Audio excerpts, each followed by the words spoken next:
Today I'm gonna talk about what is B-roll, and I'm gonna give you 3 tips on how to make better B-roll. In filmmaking, they have A-roll and they have B-roll, and even in my occupation at Neon Cloud, we also have A-roll and B-roll in most cases. A lot of our videos are actually comprised of B-roll, and that's what I'm gonna dig in today is when is the time to use B-roll and what is it good for and why is it so important? A-roll is typically gonna be the main subject or the main story. A lot of times in a movie or in an interview, it's gonna be the person speaking, where you're gonna get the words from the person talking. The B-roll is everything else that is not the main subject that is gonna go over the person talking, or in other words, the A-roll.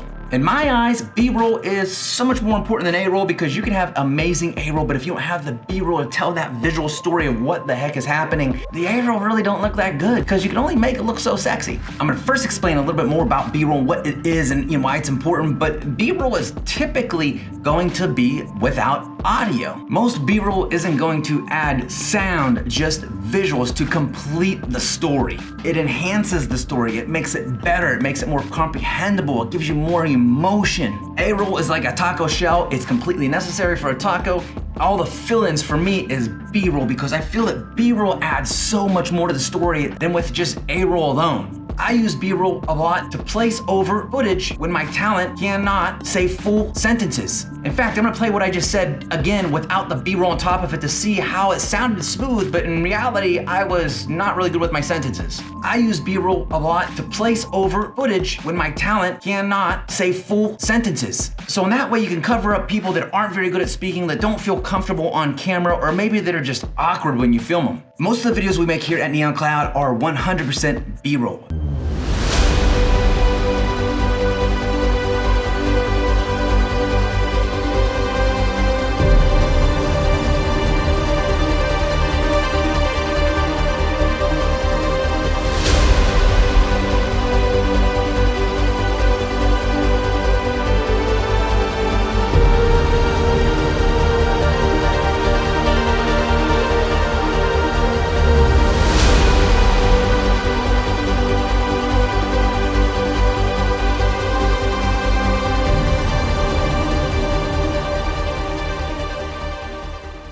What I'm saying with that is there is no voiceover, there is no person speaking over the video to explain what's going on. 100% of what we're saying has to be understood with what you're seeing and the graphics we may put on the screen. We have a role here in our office, we call it the janitor role. If you want to test your B-roll and see, is it understandable, all you need to do is mute your video and see, does it still make sense? Can you show it to somebody else, they can watch your video, and then they can tell you what you are trying to say with your video message. If you can't, it don't pass the janitor role, and you need to really think through those shots a little bit more to visually tell your story better. Now, when I'm thinking of B-roll, there's 3 kinds of B-roll that I'm thinking because they're very, very different, and that is TV, client videos, and YouTube videos. TV, I barely make anything for TV, so I'm not talking about that because I think TV is dead. Unless you're a client that hires me for TV, then I think it's great. For my clients, they always have a story, they always have a goal in what they're trying to accomplish, and you really have to look at your B-roll and ask yourself, is it accomplishing that goal? If it is not, it needs to go, because if it's not adding value, it's gonna be taking away value. With my YouTube videos, I might be adding more value. Like in this video, I'm assuming I'm probably gonna put some B-roll behind it to help you explain a little bit more what I'm trying to say.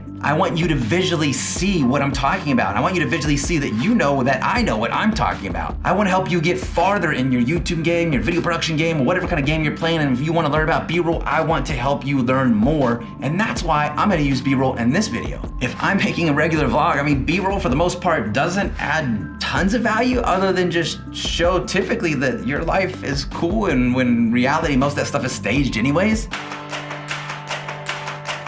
Hey, check it. Place up, yeah, we know what we made of. Can't get enough of you, boo, I'm a But what it does, it adds filler content to keep the person engaged and excited about what's next, what's happening. Maybe you're on your way to somewhere, you're doing a trip and you're flying somewhere and you're filming and vlogging the experience of flying, because not everybody gets to travel all the time. Or maybe you have a YouTube baking channel like my daughter and you want to get different angles that are unique, that will show from a different perspective in a much cooler way what you're working on. Again, the most important point you need to take from this is that B-roll has to add value of some sort. Even if it's filler content, it needs to be adding value. Before we go, I want to give you 3 quick tips for better B-roll, but I'm going to make a more intense video about this later with more tips, so make sure you hit that bell notification. My first tip is write down your B-roll shots. I don't care if you're vlogging, if you're baking something, you should have everything written down because you will not remember when you're on set, when you're shooting with your client, if you're by yourself in your bedroom, I don't care where you are filming, you won't remember to get the B-roll that you thought up in your head earlier that was genius. And then when you go to edit, you're like, I don't have that B-roll to tell that story. I promise you, I've made that mistake a million times, maybe a billion. When I'm interviewing somebody, I have a pen and paper in my hand, or usually actually my cell phone, and I'm taking notes as I'm listening to what they're saying to see how I can further elaborate on that story. You never know what's gonna come out of people's mouths when they're talking to you on an interview. I think one of the biggest mistakes is that people usually follow their list that they've written beforehand rather than also adding to it as the interview process is going along. Tip number 2 is you will need to film things differently. I learned my filmmaking from a great samurai master, Roberto Martinez. His techniques were always godlike to me because he always did things so differently when he was filming. And what I mean by that is he might be laying on the ground getting a shot from an angle that I've never seen anybody do. Everybody else is looking at him very weird, but when you see his videos, your mind explodes.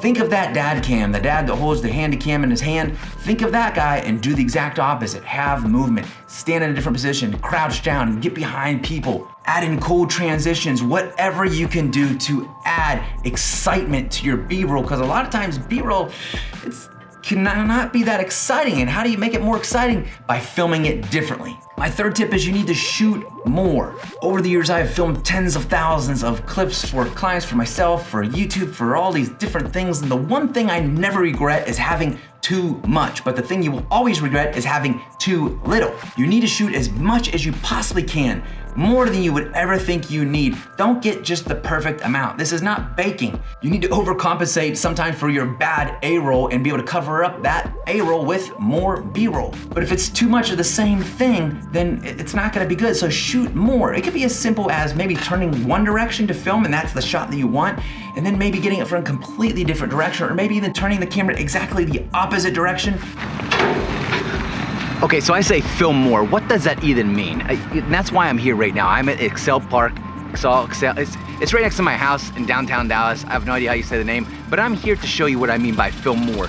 Usually when I get something put on a shot list that is a park, I have a few things they want from the park. Maybe it's just to show the park overall. Might be just one grand drone shot. And I want to show you how I might go a little bit farther than that and get a few more shots, because in the end, when you're making a video, sometimes you need those extra nuggets, those extra shots to be able to stretch over your video where you were lacking in other places. And if you try to get it precise and perfect and get just enough footage, you will definitely cut yourself short in the future. So right now, I'm going to show you what I mean by get more footage.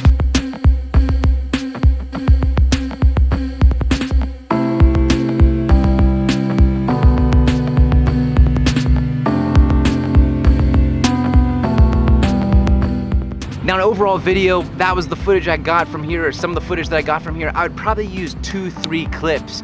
But then if you have this extra footage too, think about it, you could also go back to your client and sell them social media clips, maybe a topic specific video about parks and recreation if that's what I'm filming. So definitely always film more. You will never be upset that you have too many good options. You need to get different angles of shots of whatever you're filming so you have options when you're editing, and that's always gonna make your B-roll better when you have more options. And as you're editing your footage, you will realize what is enough, because you have the amount that you think you exactly need. This is way more, and in here somewhere is probably the amount you wanna film, and you'll learn that more as you're editing. You understand your footage, your capabilities, and get to know your camera better and the subject matter that you are filming. Hopefully these tips were super helpful for you, and then you better understand B-roll, because that was the purpose of the video. If it wasn't, make sure you smash that dislike button and leave a really mean comment if you would, and make sure you do not subscribe. I do not want any more subscribers.